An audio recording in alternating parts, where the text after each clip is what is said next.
Hello, and I hope you're having a good day. It's my pleasure to be here to talk a little bit about diversity, equity, and inclusion, and it is more than my pleasure to do that. It's important for us to have this understanding, especially for us who are in education and the private industries, to think about how we come together to create a workforce and an economic system here in Kentucky that's important to where we're trying to be. I mean, we're more than just that state that sees themselves fifth from the bottom in poverty. We're that state that can see ourselves in being at the top and leading the nation in a variety of places.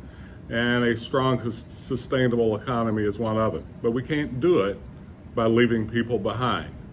I want to tell you a little bit about me, and then I'll tell you a little bit about what we want to do here in Kentucky and why I think you should be a part of it. So Lyle, thank you for this invitation, and without a doubt, folks, thank you for allowing me to take up a piece of your day with my few words.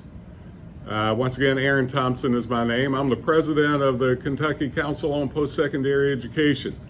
We are the coordinating body for all of public higher education here in Kentucky, our community and technical colleges, as well as our four-year institutions. It's my pleasure to be that person that represents all of higher education in Kentucky and be that lead to talk about exactly what kind of strategic way we should be thinking about higher education.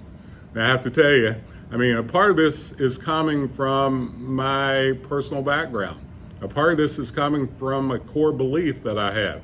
And I believe all leaders should be led with a core value system that goes way beyond just the job they've been put in. And this is where I'm coming from. I'm from the hills of Kentucky, Clay County, Kentucky. My father was an illiterate coal miner. My mother had an 8th grade education, and we were sharecroppers. We were poor. And when I say poor, I mean really poor. I had 8 brothers and sisters. I've lost a few, but all of my siblings, except for one, did not graduate from high school. Many were in a place where they didn't even make it through elementary school. So education to me is extremely important. The idea that being an African American from the hills of Kentucky that was poor, now leading higher education for Kentucky, is exactly the power of education. It's exactly why we should look at those things that we're not doing well. If we have an educational system that promotes good, strong education, then what we're really saying more than anything else, we're not going to leave anybody behind. And in higher education, that's what we're focused on. So when we talk about diversity, equity, and inclusion, we have strong operational definitions that we can measure ourselves by in doing that. The analogy that I give and how we're promoting ourselves in higher education is around closing gaps, and not just closing gaps by squeezing people of the majority and the minority up and them down. It is about looking at how we can have a high set of goals, standards that we're wanting to reach, and then taking everybody up to those standards. That's the way we look at it. So we look at promoting gap closing to opportunities. We look at it from an equitable standpoint. Now, the example that I give is that of a dance. If we see higher education as a dance, what we're wanting to do is to invite people from all different kinds of backgrounds, representing all different kinds of people, races, religion, thoughts, the way you think. And we want to bring them into this dance. We want to bring them to our institutions. And our goal, more than anything else, is to make them feel comfortable at the dance. So diversity then for us is an aspect of a population. It is something that, yes, in many cases may be looked at as different, but it's also something that we argue that you learn more from people that are different from you than people like you. So it is a learning paradigm.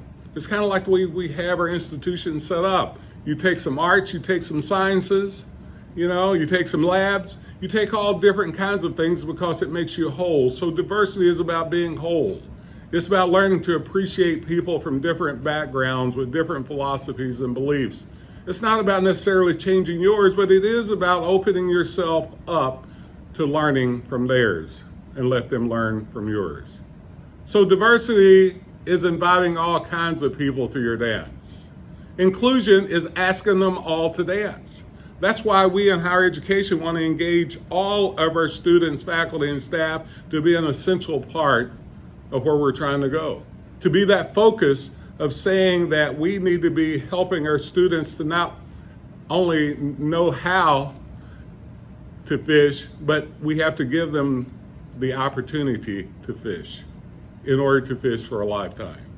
So inclusion is about creating a lifelong learning process for everybody, not leaving anybody behind. It's asking them all to dance. Then what is equity? Equity, then, I tell people, not everybody's as great of a dancer as I am. You know, Lyle, I'm sure you're not. But equity is about teaching everybody to dance based on their baseline. It's helping them to believe that they can dance and giving them those inputs it takes to make it happen. That's what we're doing in higher education. We are closing gaps in Kentucky in higher education. I'm proud of that. We are actually closing our attainment gaps. Over the last many years, we've increased our attainment significantly. We needed about a 1.7% increase, and we're going about a 3.5. We need to have more degrees and credentials, short-term credentials and four-year degrees and graduate degrees. All of those we need in Kentucky to build a strong labor force. We're doing that, but we're closing gaps, especially with our underrepresented minorities. That's important for us. That's our focus. That's the way we're operationalized, the way we see this. It has an outcome we can measure. But it's also a learning process. How do we help all of our faculty, staff, and others to know how to look at each individual student from where they're coming from, to give them those equity inputs that they need to be all that they can be, not just for the state, but for themselves and their families. So this is important. So all of you who are in this position that can contribute to this dialogue, that can contribute to this movement, that can contribute for us to have a strong state that's focusing on what we need to focus to create a strong economy and not leave anybody behind. That's the way I see it, and I invite you to see it that way too. It is my pleasure to be here. Have a great day. Thank you.